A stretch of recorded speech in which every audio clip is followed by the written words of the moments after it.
Hey guys, welcome to the Austin Report podcast. Today I have Chandler Bolt, and just want to, introduce you to the podcast. So, can you tell us more about you and like what do you do and things like that? Yeah, I run a company called selfpublishing.com. The goal is to become the fastest growing company in Austin and to take over the city. So Just take over the city. that's a long-term goal. We've been in business for a decade. We've published about 7,000 books. We publish about 2 to 5 books a day. We've done 80 million in sales, and we were all remote, but now we're going all in person, and we've been building in Austin, which is I love Yeah. the city, and I love growing here. Yeah, and that's what I want to talk about first before your business and things like that. So what got you to like I guess like where are you from and then what got you to come to Austin in the first place? I'm from South Carolina originally. Yeah. Spent a bunch of time in California, and when I first moved here, people say, "Oh, where'd you move from?" And I'd say, "Oh, I moved from California, but I'm from South Carolina." And then I realized all they heard was California. That's the only word. It's California. Once you do that, everything else is a filter. Yeah, so I pretty quickly stopped mentioning the word California. But I mean, I moved here for no state income tax to be back in the South, and because it was a place that I felt like I would want to raise a family. And so bought my dream home on Lake Austin, got married after I moved here. We opened the office a year or two later. And so we just been getting deeper and deeper roots here. And what year did you move to Austin? I bought right at the peak. Right. So I moved in 2021. Okay, that's and literally the peak. I had, I kind of lived at different friends' houses and Airbnbs to figure out where I wanted to live. I lived at Austin's house. Oh, did you? No Austin way. Etzley. I lived at Sam Parr's house of my first million. And so I just kind of bounced around, and then bought my home on Lake Austin in April of 2022, which was literally, I mean, if you just put a pin at the top of the market, that was it. It's like you intended to do that, or does it just happen? Heck no. But I got a good rate. So, I mean, I probably paid peak price for the house, but the rate's great. So if I were to try to buy that house today, I mean, probably couldn't afford it because the rate it's would still be 6% and up. So so you'd be paying a lot for your mortgage. It would be double the payment. Got it. And I guess like with Austin itself, like what do you like about the city? This vibes, you know? I hear a lot of people that I invite into the podcast, they have different answers to that, but I want to hear your perspective. A person that came from South Carolina to California to now Austin, like what do you think like is the good thing about Austin? I think when everybody's thinking about moving here, they're comparing kind of the same cities. At least that's what I hear is Nashville, Austin, maybe Miami, Southern California, and maybe there's a couple other random spots. But I think, and I had those same comparisons. Obviously, I lived all over in California. Yeah. I lived in San Diego, San Francisco, LA. I've lived overseas, up in Iowa, like a bunch of different places. And it kind of came down to Nashville, Austin, and Charlotte for me. I wanted to be back in the South. What I love about Austin is there's great lakes here, which for me, that was important. If I'm giving up the beach, I want to be on the lake. It's tech focused. I don't know. For me, it's kind of the dichotomy of me is conservative and progressive, and those kind of mash together. And I think that is what Austin is. It's conservative in a lot of ways because it's Texas, but then it's progressive and weird in a lot of ways because it's Austin. Make Austin weird. Keep it weird, right? Yeah, keep it weird. It's the bleeding edge of tech, which I love, and it's very ambitious, but it's Southern. Texas has swag. Yeah. I love being in a place, I didn't realize that until I moved here. I love being in a place where people are proud to be from here or to live here. Yeah. I think it's what America used to be like. Yeah. And I wish America would go back to being like this, is people just have pride in where they live. It's that Texas swag. I love the rodeos. I love the comedy. I love the live music. There's so much to love. It's getting a little expensive. It is. A lot of people are moving to Austin. It hit the 1 million mark. I think this was like 1 or 2 months ago. They said that Austin hit like a 1 million mark. But I know you mentioned something about, California, which is San Francisco. San Francisco being known as like the Silicon Valley. Do you think Austin, at one point can reach those heights of San Fran? Considering you've been there, I think it's already there. Personally, so? no. The counter argument would be that VC dollars aren't as established in Austin as they are in San Francisco, but Yeah. I think that that has never mattered less because VC is a joke Yeah. and you don't need it. Yeah.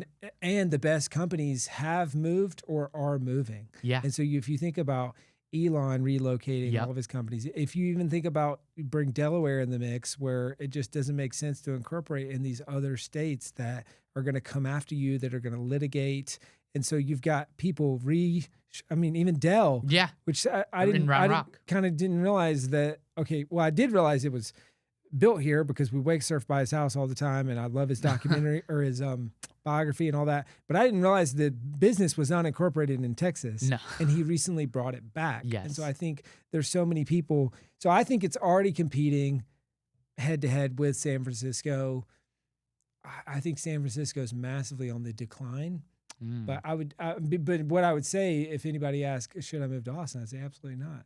Don't Because move here. because so It many people are sucks. already because so many people are already moving here. Yeah. I mean, I look at X and I see like the top cities and things like that. A lot of people say, "Don't move to Austin. Don't move to Austin," because you see They the don't want life here. people to, yeah. You see the outdoor activities here combined with the entrepreneurship and the energy of people. And I also like I go to a lot of networking events and I see a lot of people and they're like trying to help you out, trying to go from one place to another. Like I grew my page just because of the fact that I met the right people and I got to kind of understand how they do things. But in other cities, I heard like in Dallas and Houston, I don't want to fire shots at them, but it's not like that because it's more of like an older money. Their people are more reserved. They're bigger corporations. Austin is like more of like that startup, like, yes, I'm going to support you no matter what. Is that Yeah. kind of what you feel as well? Just kind of getting into the I agree. It is the progressive pro business kind of people, which I yeah. love.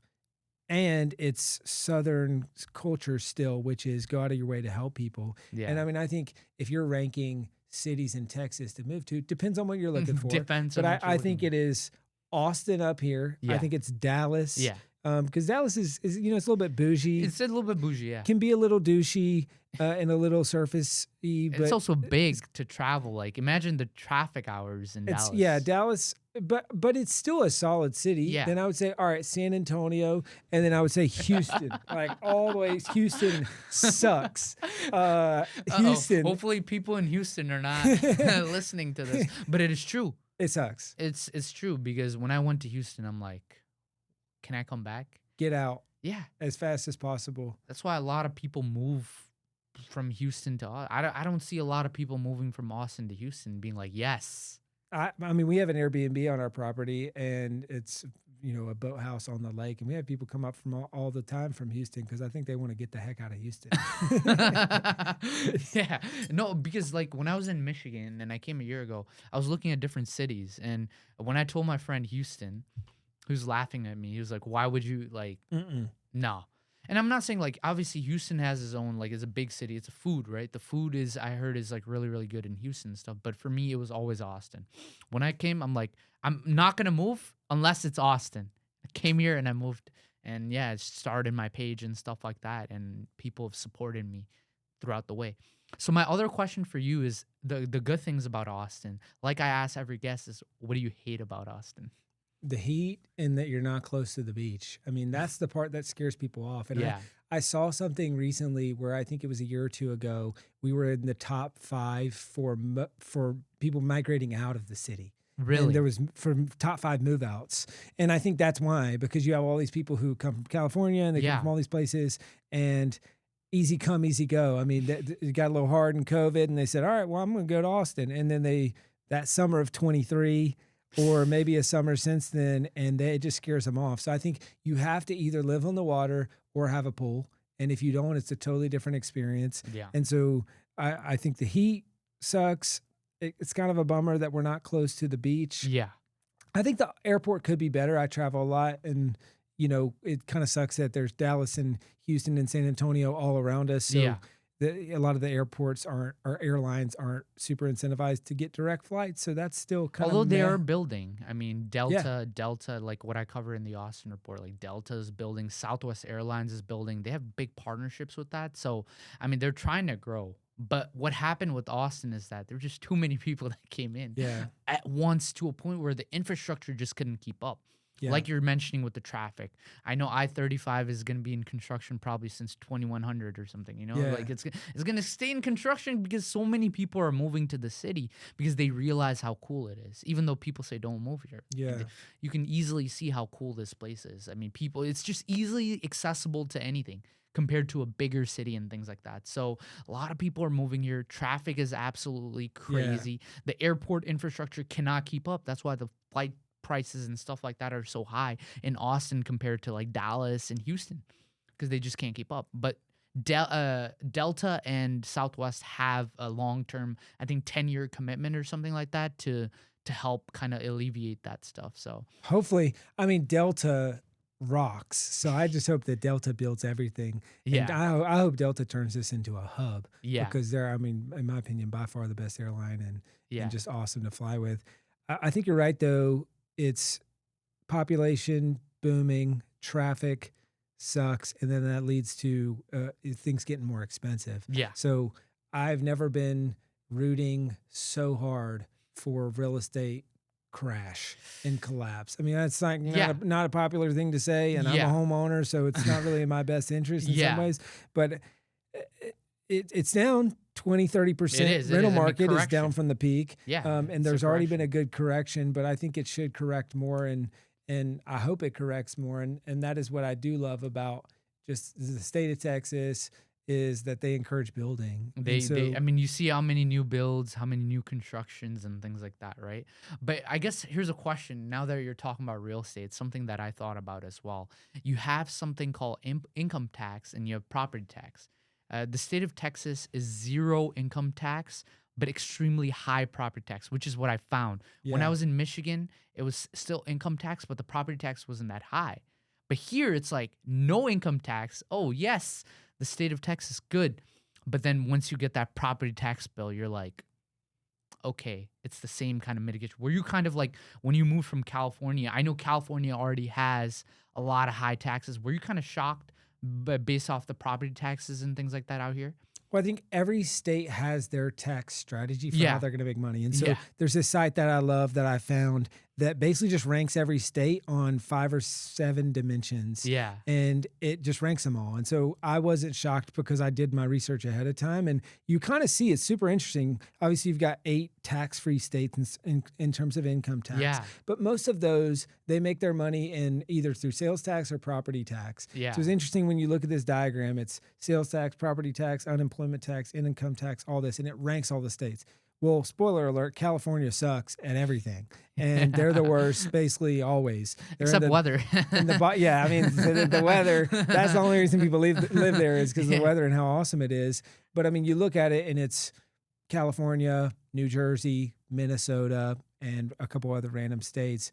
And so it's interesting. The 8 tax-free income states are typically tourist areas. So if you think Yes. of it, it's Florida, it's Tennessee, it's Nevada, Yeah. Vegas, obviously, it's, a handful of others. And so a lot of them, like Florida especially, I found that they subsidize through sales tax. Because if you think about that, if you're a state, someone's coming into Yeah. our state, Yeah. they're going to pay the taxes that Yeah, help the local exactly. people by buying stuff. Exactly. Now, I think Texas does that some, but obviously Texas is kind of a property state. It is. They want you to, you own property, so that's how they get you.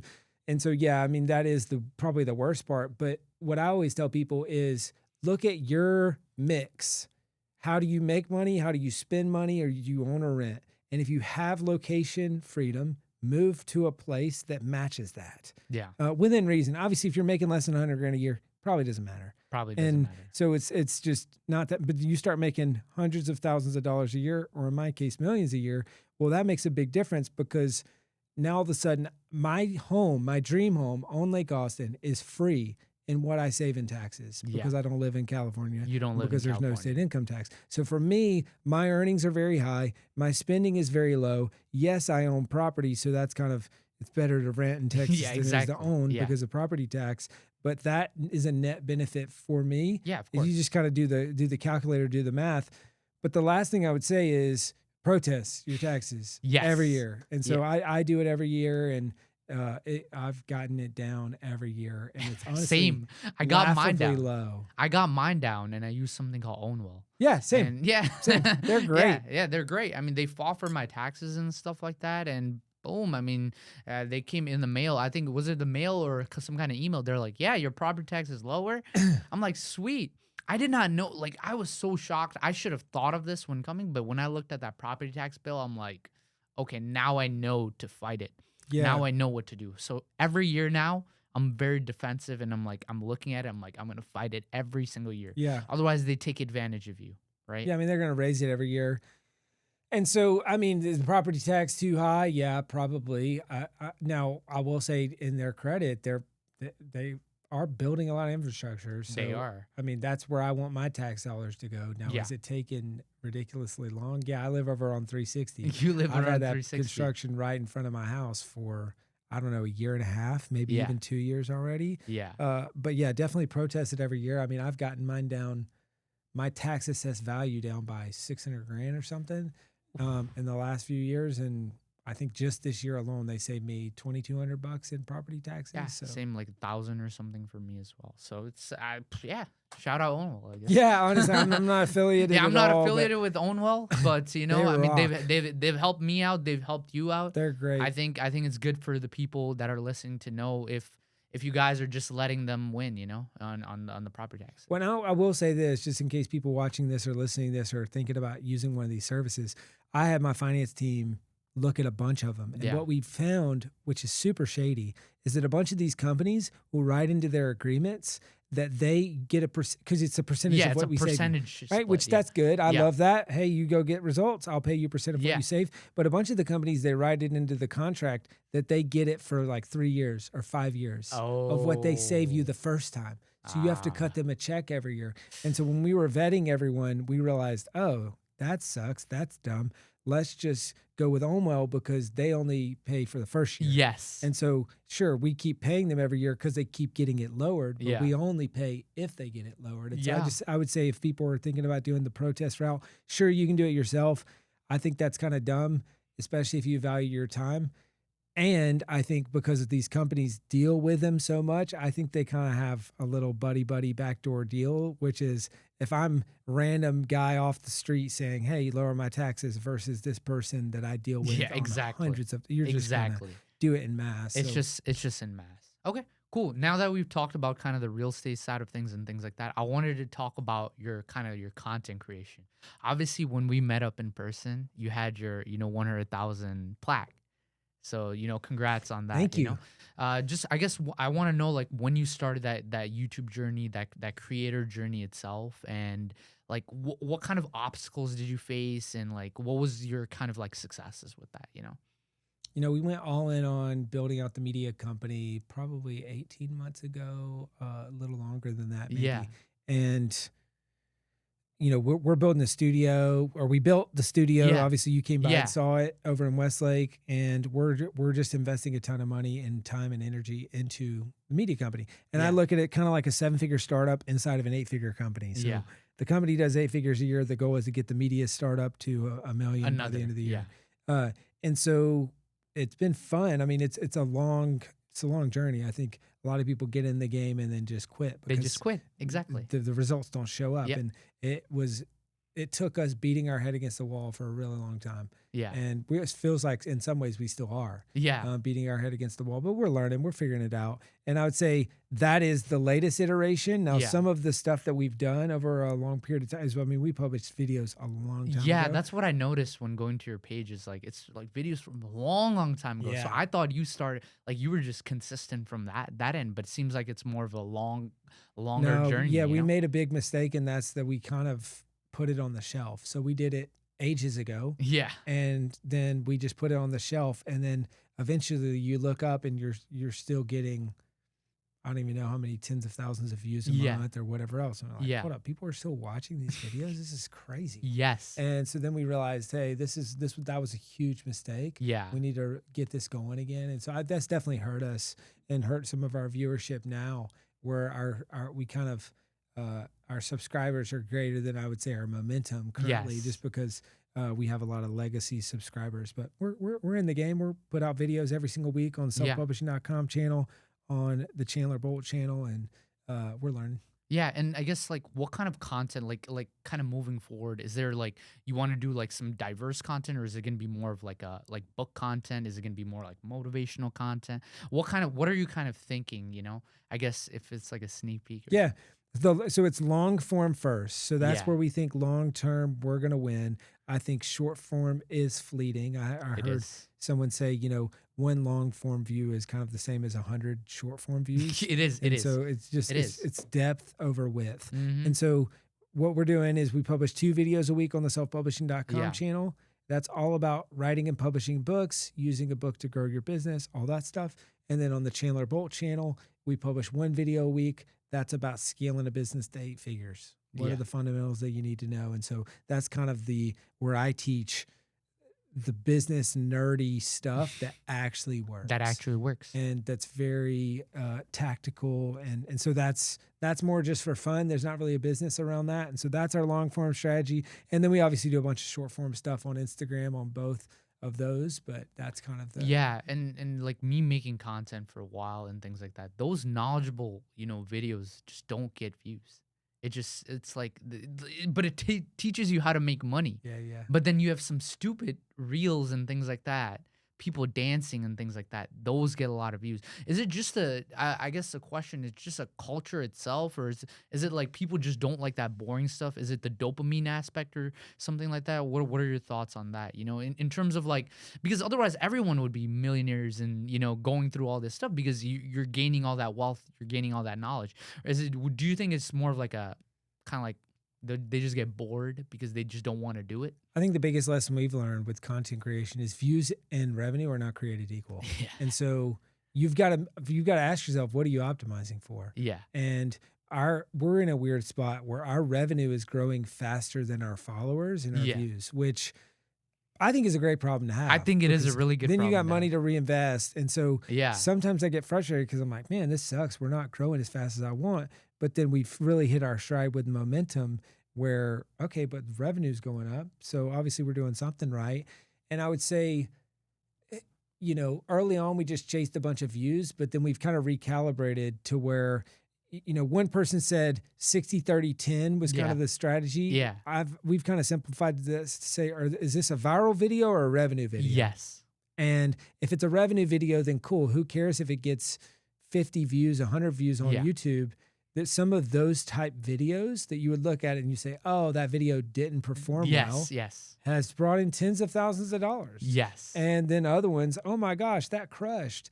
It did X thousand views, brought in no followers, Nothing. no revenue, none. So it was a flash in the pan. And so that's where I think that's why we're going long form Yeah. in general, but it's also how we're starting to think about it is, all right, are we going for a viral outlier or are we going for revenue? Make that decision up front with each content piece. Yeah. Same thing with the Austin Report podcast. Is like I want to do more long form content. A lot of my content is just short form, just kind of just out there, right? Because it's like I thought that would be the way, but no. The way to get more trust is long form. Because if someone watches you for a long time, then the chances of, let's say, a product or something like that, they're invested in you. Whereas short form content, 4 seconds, 5 seconds, they're gone. Yeah. But you think that it would work because it's just quicker to make. You can just make a lot more content. You can just throw them at them. But the chances of conversion is absolutely less. Yeah. A technique that I've learned, kind of just doing social media is have the short form content, but then funnel them to the long form content. So do your short form content, kind of like what I'm doing with the podcast right now, actually, which is the short form content. Have good hooks and things like that. Once you have that, intrigue them to go into the more of the long form podcast. So they can know like what's the podcast about, like what's that topic about more in detail. Mhm. So that's how I'm doing it because I Cool. learned short form content is not always going to get you, Mhm. is not always going to get you anywhere. And another thing that I don't know if you've seen this video or not on Instagram is when you have like 1,000 people and then you have like 500 people, imagine that they're in a room. I think you've seen that video, Yeah. right? Yeah. It's like It's a great reminder. It's a great reminder because a lot of people when they think about it, oh, you only had 1,000 views. Yeah. But then that's 1,000 people that are watching your content. Think how many people is like 1,000 people in a room. Yeah. Like it's absolute. I think people take that stuff for granted. Yeah. And they want to chase 5,000, 20,000, 50,000, 100,000.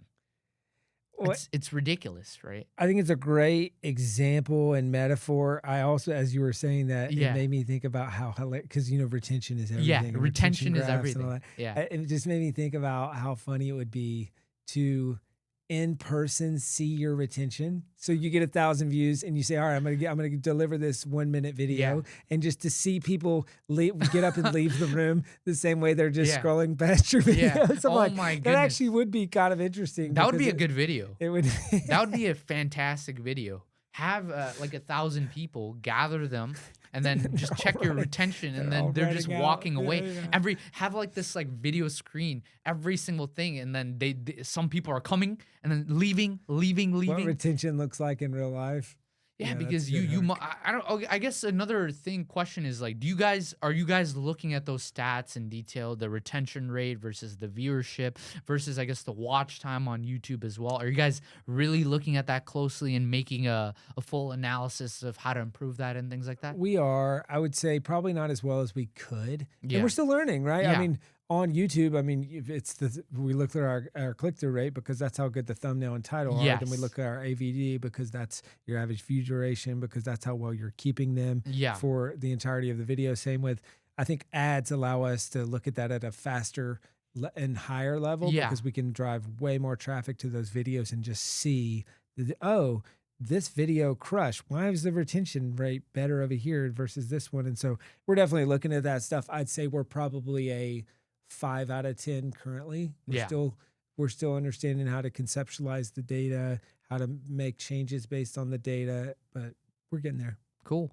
Okay, so now that we've kind of talked about your creative side and things like that, now I want to get into more of the selfpublishing.com. Let's do Like, it. what inspired you to kind of start this and kind of your whole story? I Yeah. think this would be great for, the audience to know, like, what inspired, like, what made self-publishing what it is today? I got tired of learning how to run a business from professors who have never ran businesses. I knew since I was a kid, I Yeah, wanted to run my own business one day. And I started businesses in high school, really. in college. And then I realized one day I'm learning more doing business than I am going to school for business. Yes. So why don't I just drop out? And then as I was dropping out, I published a couple books. Yeah. And those books started doing really well. And then people started asking, how are you doing that? And so then we started teaching it. And that ultimately led to now what is selfpublishing.com Yes. and thousands of books published. And so that was kind of the start of it. But I think what's interesting is as you scale, contrarian belief, but I think it is almost impossible to scale to 8 figures as a remote company. Now we did it. You guys did but it. I think we really hit our ceiling. And so that's why we went all in on Austin. Yeah. And that's why we went all in on person. As I said, hey, what got us here won't get us there. Yeah. And I want to build roots in this city, and I want to build culture. I want to build a community and all these things. And so we got our first 6-month lease, and we said we're going Nice. to try this whole Austin office thing. The And vibes. it was funny because it was a 6-month sublease. We said, all right, we're just I didn't want to commit for that Yeah. long. I just want to see how it goes. And at the end of that 6-month lease, we're starting to get some traction, and we're in a building over in Westlake. They got vacancy everywhere. Super, super vacant, maybe 50% occupancy. 50%. And so we're looking around. We're saying, okay, well, we're growing. We're going to hire more people. We want a bigger office. So we go to them. Hey, we'd love to renew, but actually sign a lease with you guys and get a bigger office. And they said, oh, we're good. And we said, what are you talking about? And they said, well, we've got a couple of noise complaints from you guys. We're like, you guys never told us that. Oh. And so they literally said, we don't think you're Class A tenants, so we're just not interested. So I'm thinking, no wonder these cats are 50% full because they don't know how to really run a business. And so we found a different sublease. We've been growing since then. But that planted in my mind a lot of ideas. Ultimately, I want to buy the next office. Yeah, of course. And now we're up to 20-something people, and We're right across the street. But That I was the wanted to office go. that I went to, right? Yeah, Yeah. yeah. And the other office previous to that was across the street. They're the ones that kicked us out, and I wanted to go back and buy that building. Uh, but Are maybe you maybe are you one day. planning to maybe someday? We'll see. Yeah, Yeah. unfortunately, it just sold, so I don't think they're going to resell. And I was kind of like, oh crap, it sold, and it would have been a big stretch because it was a big building. But Yeah. uh, I, Maybe I mean maybe they're listening. I just thought it would have been funny to It would have buy the been funny. building and then fire the people. It's like, you guys suck at managing this building, and also, what are you doing? Yeah. But And I guess I know you mentioned going from remote to like in person. How did you guys, I mean, I've worked remote before and things like that. How did you guys kind of manage that communication aspect and things like that and kind of grow to where you guys are just remotely? Because I would say that's kind of crazy because we as humans, obviously we're meant to kind of talk to each other, interact with each other face to face. But what's the secret to even like strong remote? Because remote really happened after COVID, you know, a lot of like normalization. But how did you guys just kind of keep that bond, that spirit, you know? I think we just got really good at running a company remotely. Yeah. And that's because there's the culture behind it. Yeah. And so there were all kinds of little things. If you're going to be on a Zoom meeting, you have your camera on Yes. so that it's face to face Yeah. and you're talking to other humans, not just pictures. And we had twice yearly offsites where we would bring the team together in person. And so Yeah. there's all these kind of just core things, and we would gamify things. We would make it fun, create this culture of celebration, daily huddles, syncs, stuff like that. And so we just we did a really good job of making it fun and creating a great culture. And it's still not enough. I mean, I think if you want to build a fast moving organization Yeah. and real culture, it has to be in person. It has to I be. mean, I think about it. If you told your family, hey, I'll see you twice a year in person, and then let's just be on Zoom, and they raised you that way. Yeah. Like your parents said, Yeah. hey, sorry, we only got time to see you twice a year in person, and we'll just have daily Zoom meetings. Yeah, you probably wouldn't turn out to be that good of a kid, and you probably wouldn't have that much of a tight-knit Yeah. family, which I'm not saying business has to be family, because it shouldn't be. I think Yeah. it's more like a pro sports team. I love that analogy where Mhm. it is business is not your family. It's you're there to go build something and create value. So but at the same time, great culture is built eye to eye, Yeah. face to face. Now there's difficulties that come with all of that, obviously, but I just think it's so despite all the things that we did well with virtual, and we still have half our companies Yeah. remote, and they're doing great, and we're good at that. And I think it is faster, easier, better building in person. Just that in-person connection, that in-person touch, because otherwise it's like, I think one of the challenges that I did, like when I was also working remote, was like sometimes you would have misunderstandings because you would like type in all the the chat. time. I don't know what you guys use. Did you guys use Slack or something? Slack and Slack is the Asana, yeah, yeah. Slack is the way, you know. But sometimes, you know, I mean, it's still like, you know, in person, just it's just different, you know. Yeah. I don't know what else to say about it. You would talk about it, then you would get on a huddle and stuff like that. Then you would clear it up. But still, when you have so many moving pieces, when you have so many people in that entity, sometimes things can get wrong. So I think, When I think as a leader, you got to play to your strengths, and you got to know what your strengths are. You got to know what your weaknesses are. Obviously, you can try to change your weaknesses, but maybe it's just not changeable. And for me, that was exactly what you were saying. Is I am a jerk in over text. yeah, I don't mean to be. I'm not going to put all the flowery language on it. I'm just going to tell you straight up. directly. And I just got that feedback year after year after year, and I kept working on it. And then I just realized I suck at this. And what I'm good at is in person. If I could see you face to face, and I'm, just on my way out of the office to come over here. We had a guy who's early in his career, and he just got a big sale. And I'm like, hey, congratulations. That's Yeah. And that took me 2 seconds.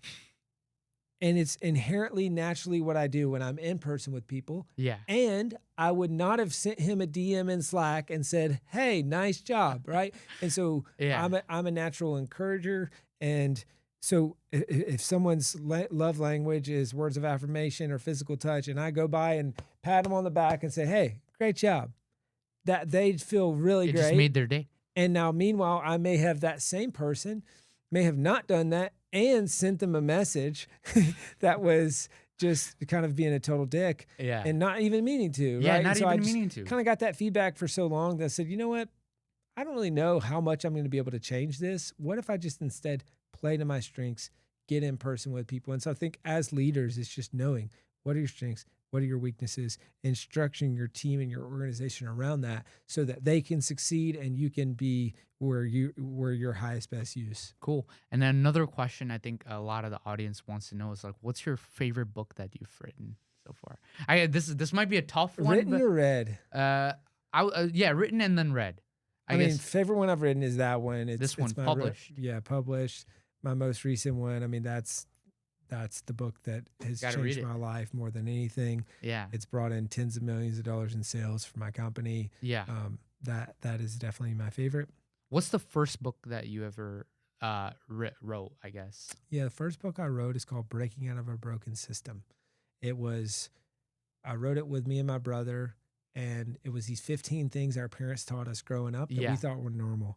Then we got out in the real world, we realized no one gets taught this stuff. And he's a Grammy nominated musician. As I was graduating high school, going into college, he was playing 81 shows as the direct opener for Taylor Wow. Swift. And so that simultaneously as I'm trying to get into business. And so we realized there were these 15 things our parents taught us people don't get taught. So we wrote that book. Yeah. His perspective as a musician, mine as a business guy. And so that was the first book. And so that mine, in some ways, is my favorite that I've Yeah, because written. it's your first one is always the one that you 100%. have in your memory, right? 100%. But this one's your recent one. That's the recent one and the one that I'm probably most proud of. And then best book that I've read. Yes. I know I'm throwing you on the spot. But Well, yeah, I mean, people ask this question a lot. It's Yeah. so hard. It is hard. Because I read, I think I've read 22 books so far this year. I mean, I read basically a book a week, and have for over a decade. For over a decade. Yeah. That's insane. I dropped out of school and I realized that all of the best things I want to know are in books. The smartest, Yeah. most successful people on the planet have written Yeah. books. And so I hated reading, I hated writing, I hated school. Yeah. But then when I started reading books that actually solved my problems and I implemented those books and I realized, hold up, all I got to do is figure out my biggest problem in life Yeah. or in my business, find the best book on that topic, read it, implement it, and then I can solve and then just keep repeating. And so I call it the college dropouts approach to learning because it's basically what I've done. Yeah. If you were to boil down my strategy and how I've scaled my business into one playbook, it would be that. It's, That is valuable. It's just read the book on the biggest problem that you have. Well, first you got to identify the biggest problem. You got to identify it. Then find the book that matches up with that problem. Read the book, implement it. It's not that hard. I guess I would say it is simple, not easy. Yes. And so that's kind of I fell in love with reading in that way because oh my gosh, this is so much value, so much knowledge Yeah. that you can just gain from that one book. So what I would ask you, and then I would give a book recommendation on this. What's the area of your life or your business that is the biggest bottleneck right now, or the area that you're trying to grow the most? Great question. I think for me it's just scaling, just time, right? Because for me it's like I just don't like giving control. Like no, I like to keep control. That's Yeah. just if someone would tell me, Sugun, what's your biggest weakness? And I've said this to a lot of people. It's to give up control because it's like I feel like I could do it myself, you know? I have so much confidence in myself, my ability that like I grew my page myself, right? Yeah. Without really anything.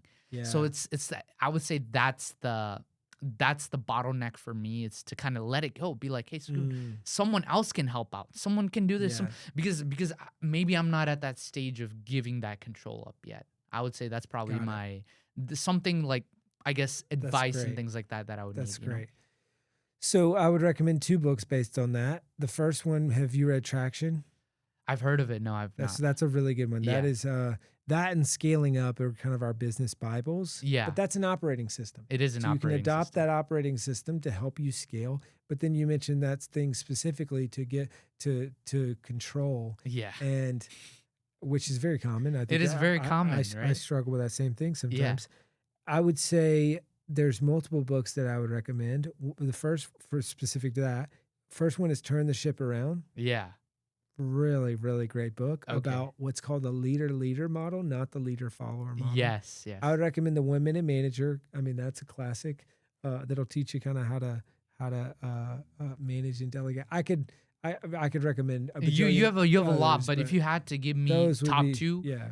okay, I'm definitely gonna read that because it's something that it's like I just have confidence. I have so much confidence and energy in myself that sometimes it's like I have Mm, to like if you want to be successful, if you want to be at the yeah. highest level, you have to give up control and you have to let other people do help you. You know, in that journey. You know. Let me throw one more recommendation. A good buddy of mine, Dan Martell, wrote a book Yeah. called Buy Back Your Time. Read that book. Buy back your time. Buy back your time. Shout out to Dan. I would say if you're struggling with giving up control in your business and delegating and all that stuff, he has a quote in that book that I love. Yeah. He says, 80% done by someone else is 100% freaking awesome. And so just getting That is comfortable powerful. saying, Yeah. oh, hey, they can only do it at 70% or 80% of as good as I can. Yeah. That's amazing. Yeah. That is time that you are not spending doing those things. And he would say hire to buy back your time, not hire to grow your business. Yeah. So that's maybe how you can think about this as No. you scale and move into this next phase. No, I think that's great advice, and yeah, I have your book here. I'm gonna have lots of reading, you know, Yeah. that I'm gonna, and I love reading myself as well, you know, because it's all about kind of just improving yourself and things like that. A lot of people like the younger gen. I'm Gen Z, so a lot of the Gen Zers, I mean, they're always on Instagram, TikTok, just scrolling. But for me, what I believe in is creating more content than consuming more content, right? Yeah. So a lot of people have been consuming my content, and that's how I've grown my page because I'm just so consistent at it, right? Like you said, consistency, just keep doing it, right? Until it works. I guess my other question to you is, you know, as we're kind of wrapping up, is like, what would be like, and I ask every guest this, is like, what would be like, your biggest advice that you can give to someone that is looking to start a business that you might have received yourself or you've learned kind of throughout the process? Dream bigger. You are capable of so much more than you think. So much more than you think. And the biggest limitation is your dreams and your thinking. Yeah. And I've been really kind of obsessed with this mantra lately from Elon, where is if it doesn't defy the laws of physics, it's possible. And if somebody else has done it, then it's definitely possible. And so if somebody else has done it, why not you? Yeah. Well, the reason why it's not happening is probably because you're either not dreaming big enough, you're not thinking big enough, or you're not taking action. Yeah. So figure out which one it is, solve it. But a lot of times your biggest limit is your thinking. And I think there's this quote from Steve Jobs where he says, you know, when you look around and you realize that everything around you was designed by people who aren't smarter than you, Yeah. that's when the light bulb turns on and that's when you realize that you can do whatever you want. And so that's what I would say is if you've got that fire in your belly, go do it. Just Now, do it. don't feel guilty if you don't do it, because I think Gary Vee talks about this. The world needs a lot of good number twos. And I think there's this weird thing, especially scrolling on TikTok and Instagram, where everybody feels like they got to be the guy. I got to be the number one guy. I got to be the entrepreneur. And if Yeah. I'm Yeah. not, I'm a total loser. No, you can just be a lieutenant for someone else's company if you want to. Don't feel bad about that. But if you got the fire in your belly and you want to go do the thing, do the thing. Stop Yeah. talking about it.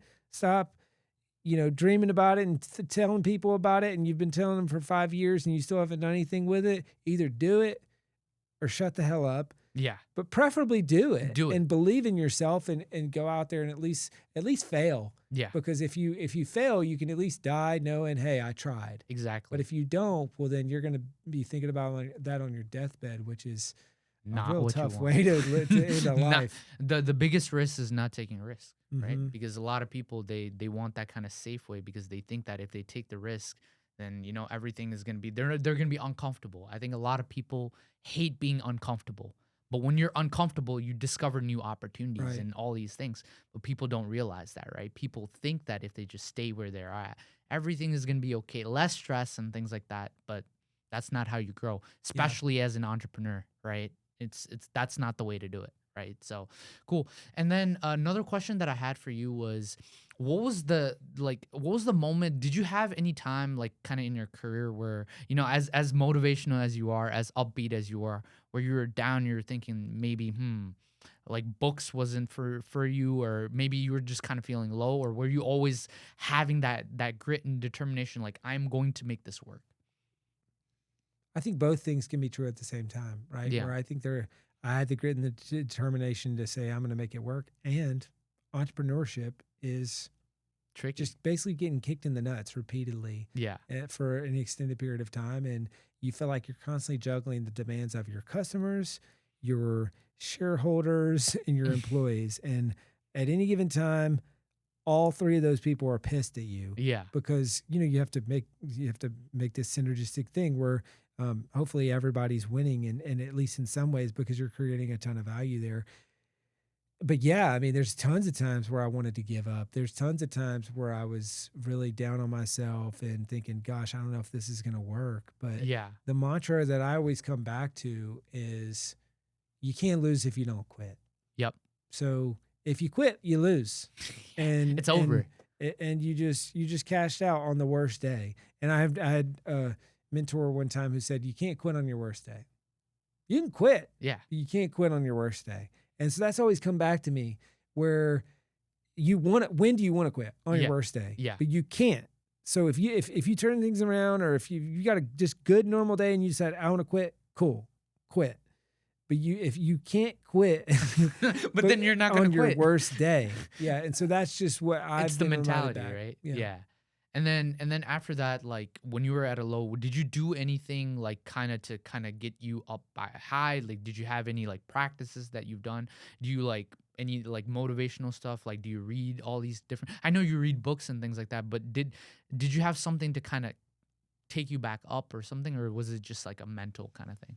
I think as the saying goes, you don't rise to the level of your goals, you fall to the level of your habits and your Yes. systems. And so for me, there's just core fundamental habits that I have, whether it's my morning routine, whether it's taking a nap every day, whether it's consistently reading, whether it's setting my goals and intention and stuff like that. I mean, I think those things kept me going, and they kept just momentum Just where momentum. it's habits and systems. And so I think that was kind of the big thing for me because I haven't really ever had some massive break where it's like, oh yeah, and then he did this, and then everything just popped off, and it was the 10-year overnight success. We just kept putting our head down and Yeah. consistently winning the day. And what I found is if you win enough days, you'll start winning some weeks. You win enough weeks, you'll win some months. You win enough months, you'll start winning some years. And the next Yes. thing you know, you look up and hold up, we won the decade. And we're creating generational wealth in a company that 0.004% of companies in the US are as big as we are. That is So crazy. how do you do that? Well, not just one day miraculous. No. It's not like I was on a media tour in Vegas yesterday. It's not like I was joking with my wife. I'm like, well, I put our house on black. That's not, Yeah. it's not how you do it. Yeah. It's consistency compounds and simplicity scales. Yes. So do the simple things consistently and it'll scale, it'll compound, and you'll look up and maybe one day you've achieved something. Yeah, what I like to say is become at least 1% better. At least try to become 1% better Compound every. effect. And it's the compounding effect. People don't see that. People don't see the long journey, but it's the days, it's the weeks, it's the months, it's the years that defines who you are. So I love that. yeah, sounds good. Yeah, thanks for the podcast. Yeah. Hey man, thank you for having me. Yep. Cool. What did you think? That was great. Yeah. See, I can just do that on the fly. That was Like fun. no structure, no nothing. So Great conversation. yeah, let me take a quick video.